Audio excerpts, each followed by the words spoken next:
오늘은 12살 시절의 예수 이런 제목인데요. 누가복음을 처음 시작할 때 이 누가복음의 저자인 의사 누가가 이렇게 썼습니다. 데오빌로 각하에게 쓰면서 이는 각하가 알고 있는 바를 더 확실하게 하려 함이로라 이렇게 되어 있거든요. 저도 누가복음 강의를 하면서 저나 여러분이나 이미 알고 있는 것들이 많이 있습니다. 그런데 더 확실하게 하려 함이라 그랬으니까 그런 목적으로 제가 말씀을 준비하는 거예요. 저도 어떻게 하면 성도님들이 이 하나님의 말씀에 대해서, 특별히 이 복음서에 대해서, 또 예수님에 대해서 이미 다 알고 있는데, 어느 정도는 알고 있는데 어떻게 하면 좀 더 확실하게 알 수 있을까 하는 그런 차원으로 저도 계속 접근해 나가는 거예요.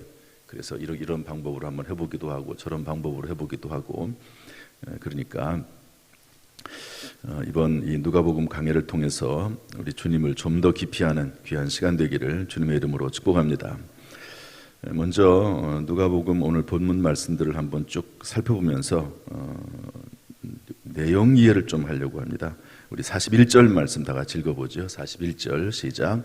그의 부모가 해마다 6월절이 되면 예루살렘으로 가더니, 이스라엘 사람들은 성인이 되면 어디에 흩어져 있든지 간에 성전에 꼭 가게 되어 있습니다. 3번, 1년에 3번은 적어도 가게 되어 있는데요. 또 그 외에도 많은 것들이 있습니다.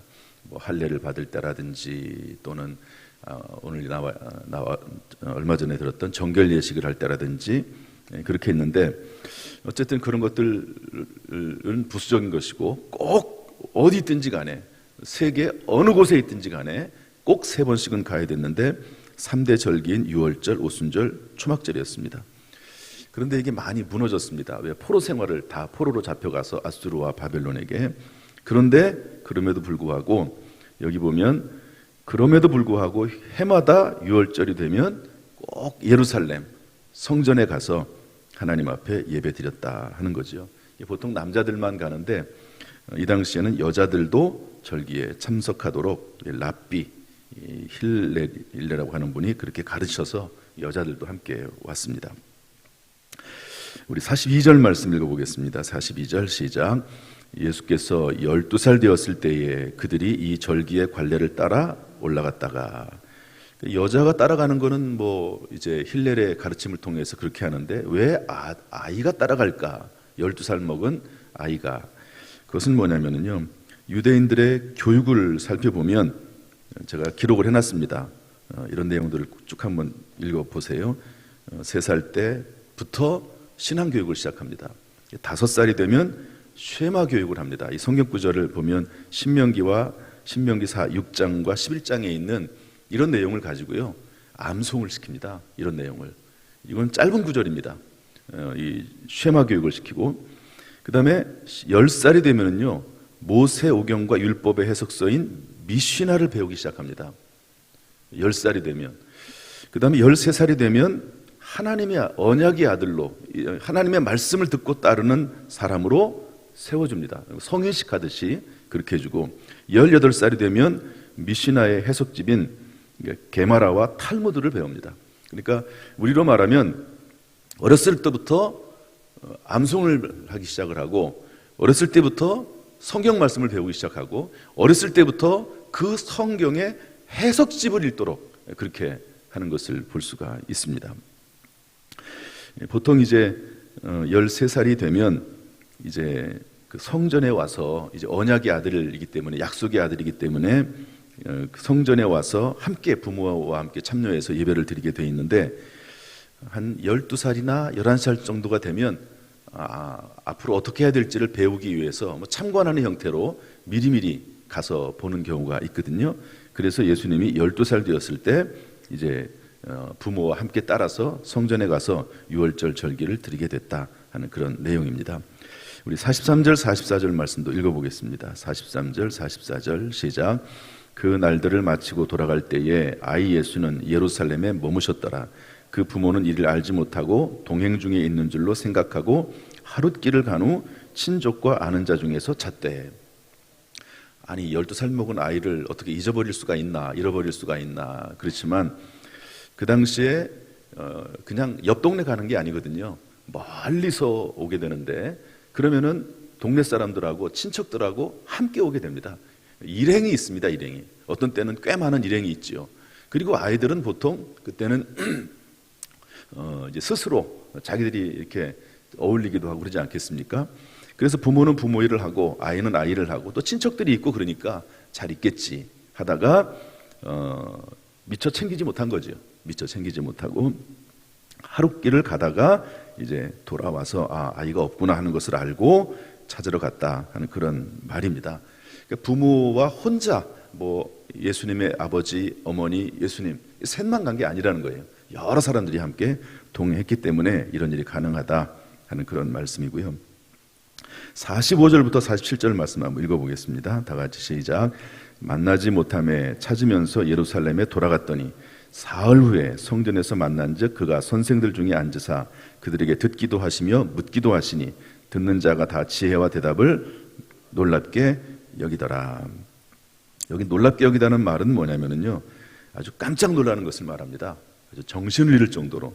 그러니까 예수님께 성전에 있으면서 성전의 랍비들하고 성전의 이 말씀을 가르치는 교사들하고 얘기를 나누는 거예요. 그런데 그 지혜가, 그 통찰력이, 그 분별력이 놀라운 거지요. 야, 어떻게 이 12살 먹은 이런 아이가 이렇게 하나님의 말씀에 대해서 해박할 수 있고, 그것보다도 여기에 의미는 뭐냐면 통찰력입니다. 아니 어떻게 이렇게 성경 말씀을 전혀 새로운 각도로 접근할 수 있을까? 그 당시에 가지고 있었던 일반적인 성경 해석법과는 다른 그런 관점으로 접근했다 하는 것을 알려주고 있습니다. 그래서 깜짝 놀랐다 하는 것이죠.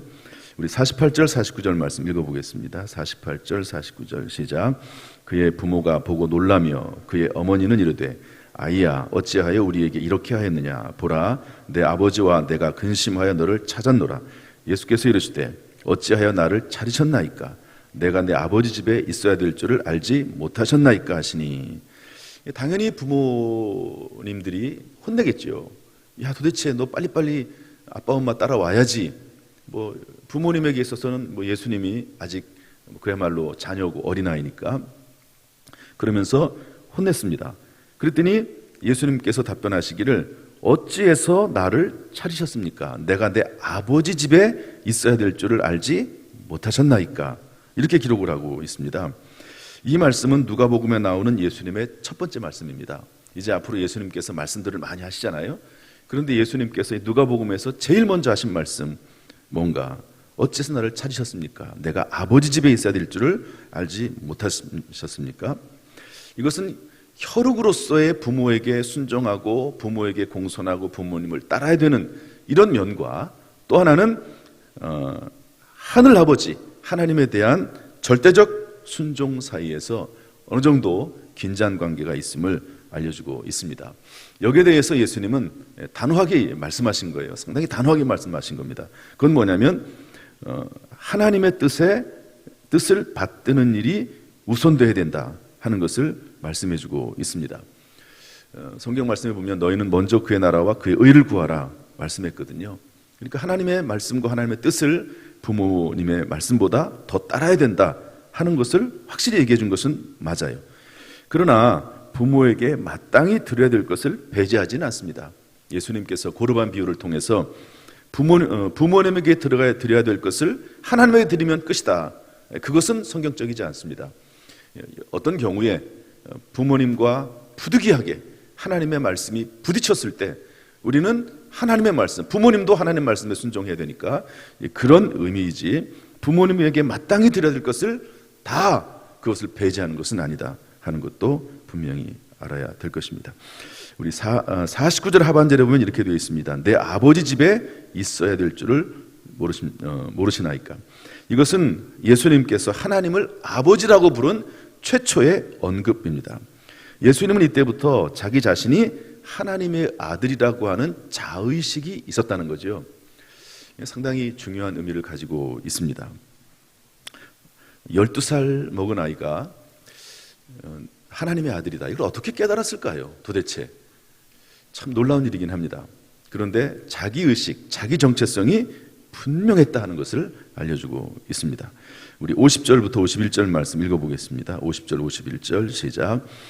그 부모가 그가 하신 말씀을 깨닫지 못하더라. 예수께서 함께 내려가사 나사렛에 이르러 순종하여 받드시더라. 그 어머니는 이 모든 말을 마음에 두니라. 이제 예수님 따라서 다시 고향 마을로 내려가게 되죠. 이후에 18년 동안의 기록은 없습니다. 예수님께서 30살 정도 때 이제 다시 등장하셔서 공생의 생활을 하시잖아요. 이때 12살부터 30살이 될 때까지 성경에 예수님에 대한 이야기는 이제 나오지 않습니다. 그때 무엇을 하셨을까? 여러분, 그때 예수님께서 뭐 하셨을까요? 30살 건장한 청년이 될 때까지, 30살 때까지 뭐 하셨을까? 성경 안에서 찾을 수밖에 없는 거죠. 마가복음 6장 3절에 보면 이렇게 되어 있습니다. 예수님께서 이제 30살에 딱 등장을 하시죠. 그때 하나님의 말씀을 가르쳐요, 회당에서. 그리고 그 말씀을 사람들이 듣습니다. 그때 사람들이 뭐라고 말하냐면, 그 회당에서 가르치시는 것과 그 지혜와 권능을 보고 사람들이 말하기를 이 사람이 마리아의 아들 목수가 아니냐, 이렇게 말을 하거든요. 예수님께서 그 18년 동안 뭘 했다는 얘기죠? 목수의 일을 했다는 겁니다.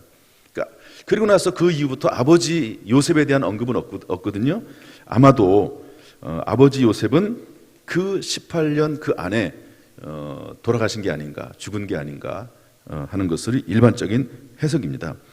그러면 그 아버지 가족을 부양해야 되잖아요, 누군가는. 그래서 목수직을 이어받아서 동생들을 보살피고 어머니 마리아를 봉양했을 것이다. 일반적으로 그렇게 해석을 합니다.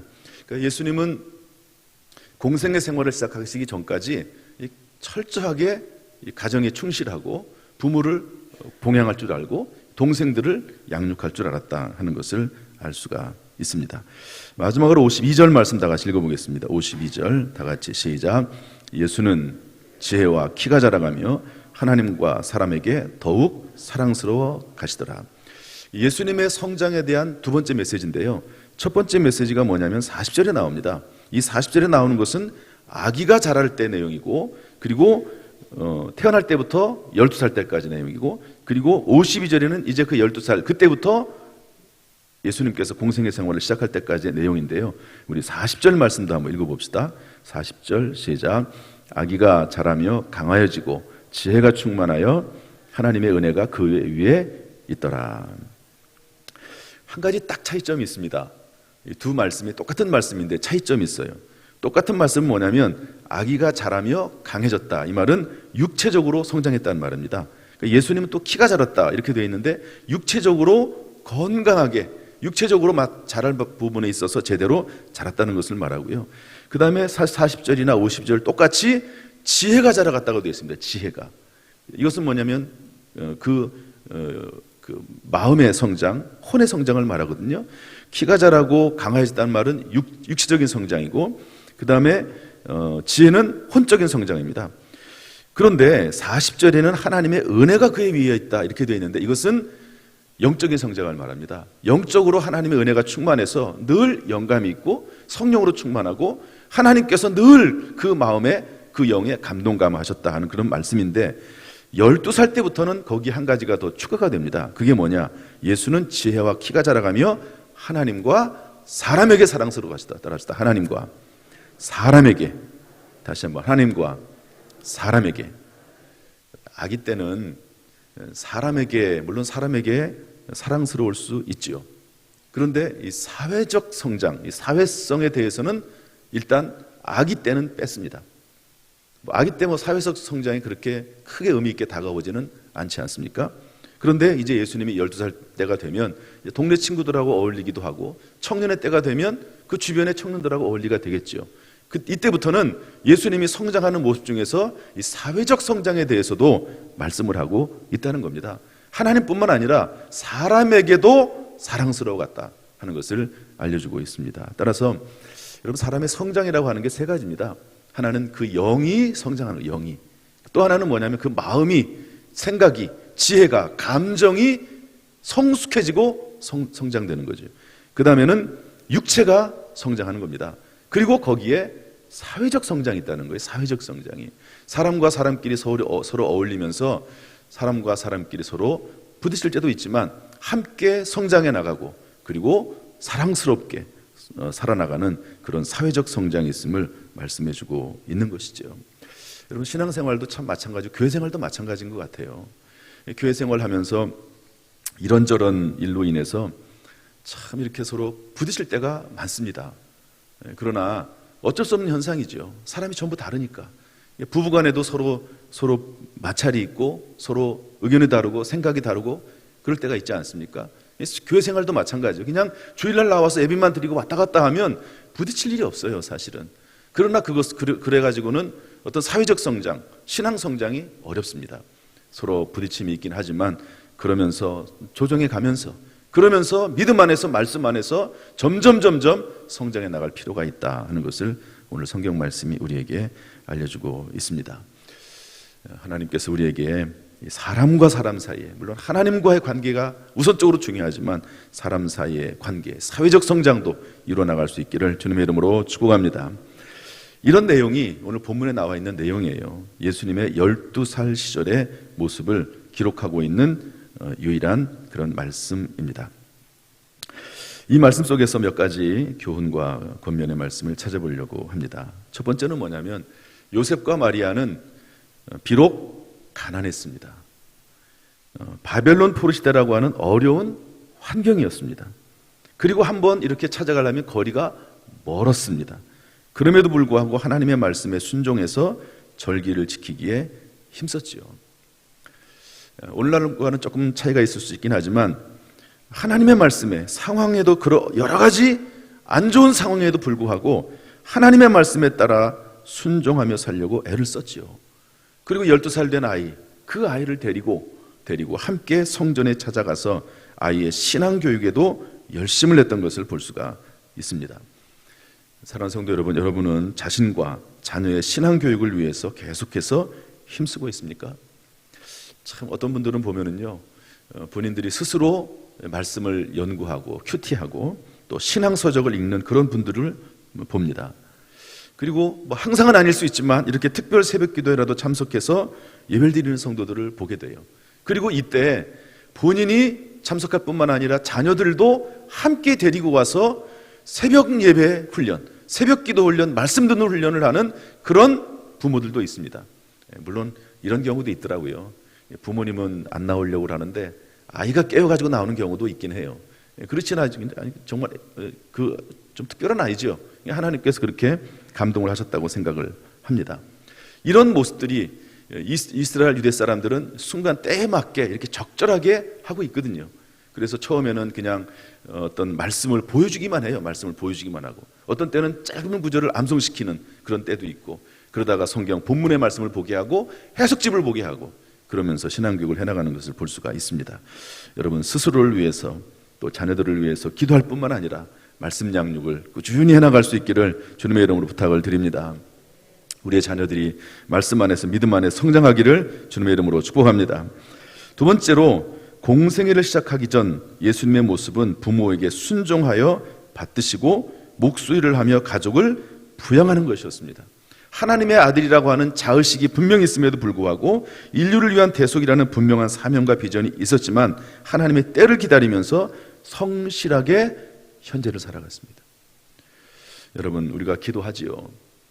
그러나 하나님의 때를 기다리며 믿음으로 바라보며 성실하게 현재를 살아가는 것이 참 중요합니다. 요셉에게는 꿈이 있었죠. 그 꿈을 얼마나 깊이 있게 이해하고 어떤 모습일지 이해할지는 모르지만 꿈이 있었어요. 형들이 자기에게 절을 하고 아버지 어머니와 형들이 자기에게 절하는 그런 꿈을 꾸면서 무언가 마음속에 생각을 하지 않았겠습니까? 그러나 그의 인생이 그렇게 순탄하지 않았어요. 그런 방향으로 가지를 못했습니다. 종살이하고 옥살이 했습니다. 억울하게 감옥에도 갇혔습니다. 그러나 그런 애 중에도 성실함을 유지했습니다. 성실함을. 상황이 어렵고 힘들고 억울한 일을 당하고 그러나 그럼에도 불구하고 성실하게 살아서 인정받았지요. 그리고 나서 어느 때에 하나님 앞에 인정을 받고 하나님의 뜻 가운데 한 나라, 한 제국의 총리가 되는 것을 볼 수가 있습니다. 원대한 꿈을 품고 하나님의 인도하심을 받지만 그 삶은 성실해야 된다는 것을 알려주고 있습니다. 여호수아도 마찬가지입니다. 모세의 수종자로서 40년 동안 모세를 섬겼습니다. 그러다가 모세의 뒤를 이어 이스라엘 민족의 지도자가 되어서 가나안 땅에 들어가게 되는 것을 볼 수가 있습니다. 여러분, 오늘도 이렇게 새벽에 나와서 이 어려운 시기에 새벽 기도하는 거, 이게 쉬운 일이 아니거든요. 하나님께서 그 수고를 기억하시기를 주님의 이름으로 축복합니다. 하나님께서 지혜와 능력으로 함께 하시기를 주님의 이름으로 축원합니다. 여기까지 제가 준비를 했는데 오늘 제가 새벽에 나와서 앞자리에 앉아 있으면서 찬양을 하는데 특별히 이 말씀이 제 마음에 들어왔습니다. 아마 누가 이 말씀을 드려야 되지 않을까 하는 생각이 들어서 이 말씀을 짧게나마 추가로 전합니다. 그것은 뭐냐면 예수님의 자의식과 자기 정체성입니다. 한번 따라합시다. 예수님의 자의식, 자기 정체성. 어찌하여 나를 찾으셨나이까? 내가 내 아버지 집에 있어야 될 줄을 알지 못하셨나이까? 본인이 어떤 일을 해야 되는지, 본인이 지금 하고 있는 일에 대해서 분명한 자기 의식과 분명한 이 일에 대한 목적의식이라든지 그리고 내가 왜 일을 해야 되는지 알고 있었다고 하는 것을 우리에게 말해주고 있습니다. 여러분, 자기 자신의 정체성, 내가 누구인지, 내가 어떤 존재인지를 아는 것은 상당히 중요합니다. 이 새벽에 나와서 예배드리는 모든 성도님들, 그가 누가 됐든지 간에 여러분들은 스스로 어떤 사람이라고 생각을 하고 있습니까? 환경과 무관하게, 직업과 무관하게, 그리고 내 처지, 건강 상태에 무관하게 내가 어떤 사람인지를 확신하고 살아가는 것은 상당히 중요합니다. 거기서부터 모든 삶의 뿌리가 시작이 되는 것이고 모든 것이 이루어지게 되는 것이죠. 아무리 어려운 환경이 있다 할지라도 내가 어떤 존재인지를 알고 내 안에 누가 계신지를 알면 그 사람은 다시 일어설 수 있고요, 힘을 낼 수가 있는 것입니다. 여러분, 우리는 그리스도 예수 안에서 하나님의 자녀가 된 줄로 믿습니다. 성령께서 우리 안에 계신 줄로 믿습니다.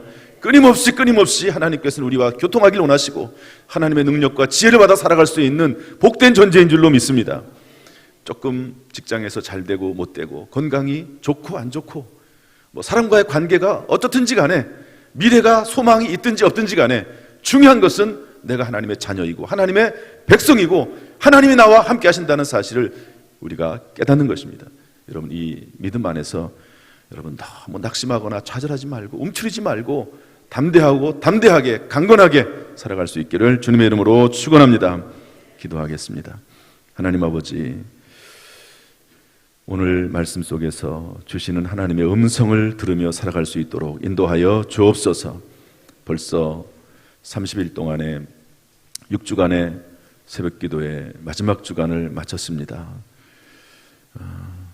이 새벽기도를 마치면서 부활주일을 맞이하면서 우리의 모든 삶도 일상도 온전히 회복되는 역사가 있도록, 예배와 사역도 회복되는 일이 있도록, 우리의 마음과 생각도 회복되는 역사가 있도록 주여 은혜 베풀어 주옵소서.